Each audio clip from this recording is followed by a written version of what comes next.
ازيكم عاملين ايه؟ انا رندا الفزاري، فنانة تشكيلية، ودي قناتي لتعليم الرسم والاشغال اليدوية. لأول مرة تابعني او لسه مش عامل سبسكرايب، يلا اعملوه بسرعة وفعلوا الجرس عشان يوصلكوا كل الفيديوهات الجديدة. هنعمل مع بعض النهاردة الستيكر الجميل ده بخامات كلها عندنا في البيت، بالكتب القديمة والاوراق القديمة اللي عندنا. يلا نشوف هنعمله ازاي. عملنا مرة بالكتب القديمة واستخدمناها، ومش عارفة بقى شفتوا الفيديو ولا لسه. هنجيب برضو اي كتب قديمة او مجلات قديمة عندنا، تقدروا برضو ترسموا اي رسمة وتعملوها بنفس الطريقة اللي هنعمل بيها الستيكر بتاع النهاردة. اي صورة بقى او اي رسمة. وهنبدأ بقى نحتاج ايه معانا؟ هنحتاج مقص، وهنحتاج السلوتيب العريض او التيب العريض ده الشفاف.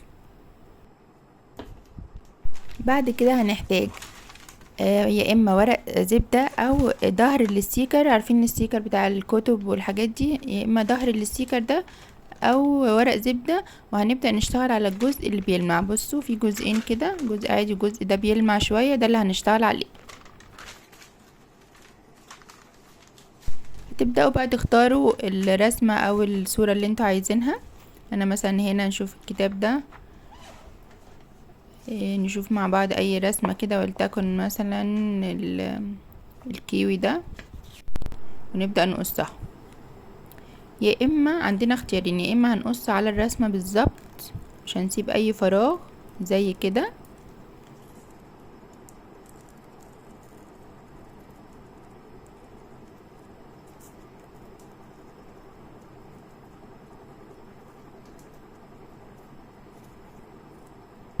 هتطلع معانا بالشكل ده. او مثلا هوريكم طريقة تانية، ولتكن مثلا العصفورة دي.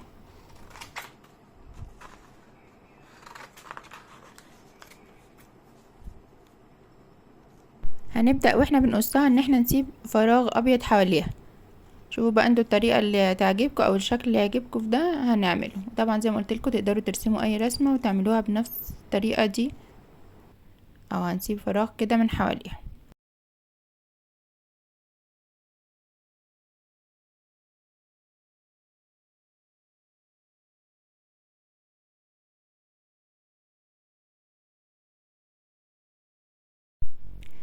وده هيبقى شكلها في الاخر.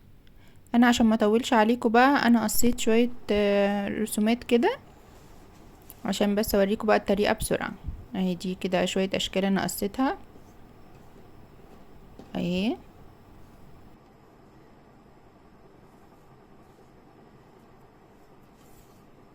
هنحولها بقى ازاي بقى تبقى ستيكر؟ هنجيب بقى زي ما قلنا الورق، ظهر الستيكر او ورق الزبدة زي ما قلنا، وهنجيب السلوتيب العريض، ونبدأ ان احنا نغطي المساحة اللي احنا هنشتغل عليها كلها بالسلوتيب ده.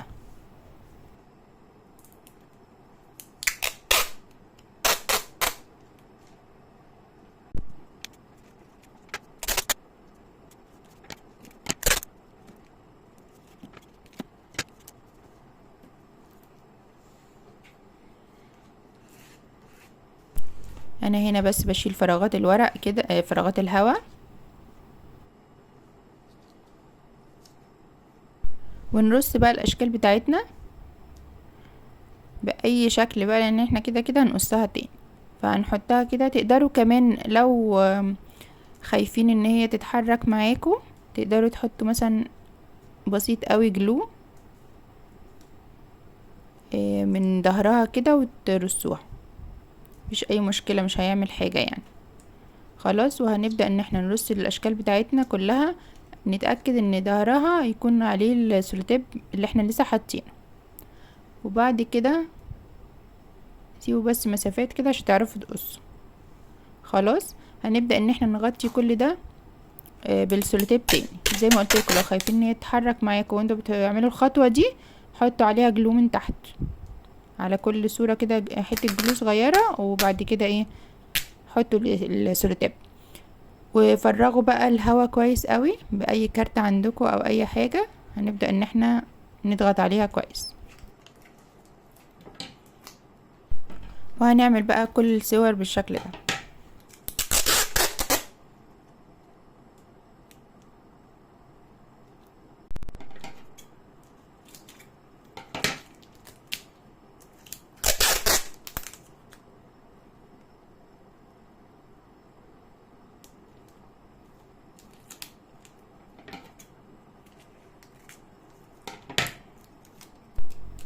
بس كده.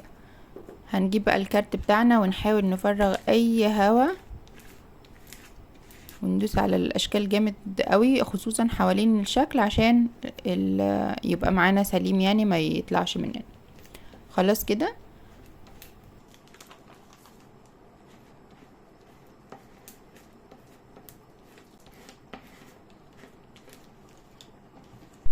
هنبدأ بقى نقص شكل منهم. اهم حاجة ان احنا هنسيب فراغ واحنا بنقص حوالين الشكل. فاكرين الفراغ الابيض اللي سيبناه حوالين العصفورة كده؟ هنعمل زيه، بس لازم نسيب الفراغ ده عشان ده اللي هيخليه متماسك اهو. يعني حوالين الشكل كده هنسيب فراغ من الشفاف ده، وهنقص كل الاشكال بالطريقة دي.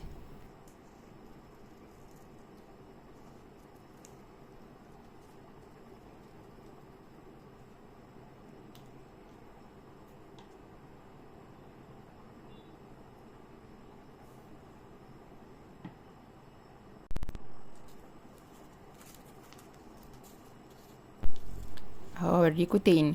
واحنا بنقص هنسيب كده فراغ حوالين الرسمة.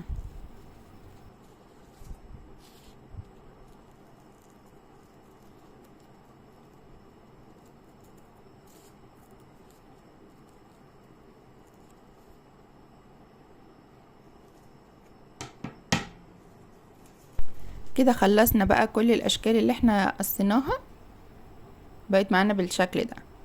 عندكم بقى اختيارين، يا اما استنى هوريكم،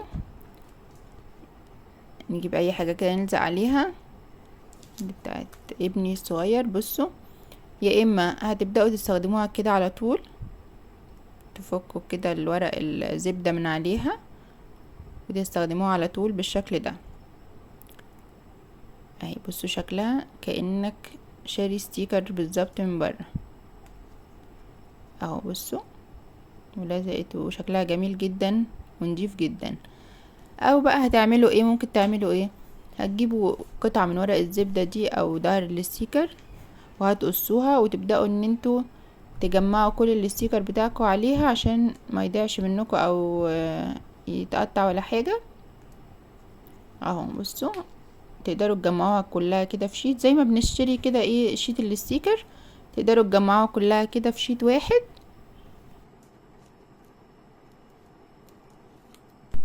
هتلاقوها سهلة جدا جدا جدا اهو. جمعوها بقى بالشكل اللي انتوا تحبوه.